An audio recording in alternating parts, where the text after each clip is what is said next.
Introducing the BTL700C Tire Liner from Sumart, a tool that will help protect your tires from sharp objects, which will destroy your tires.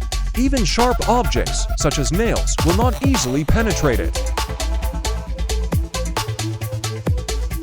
Then how to install it?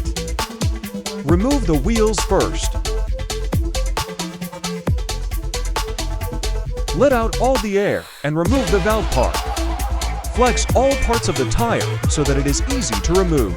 Open the outer tire using a tool tire lever set from Sumart.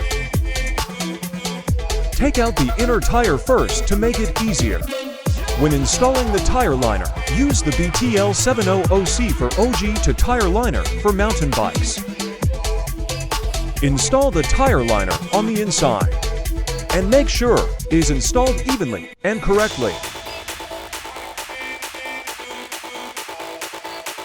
Reinstall the inner tire after installing the tire liner. Make sure the tire liner is installed correctly. Is between the outer tire and the inner tire? Reinstall the outer tire.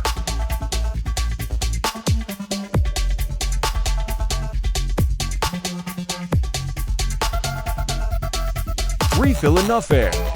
Make sure it is installed neatly and ready to use in any terrain.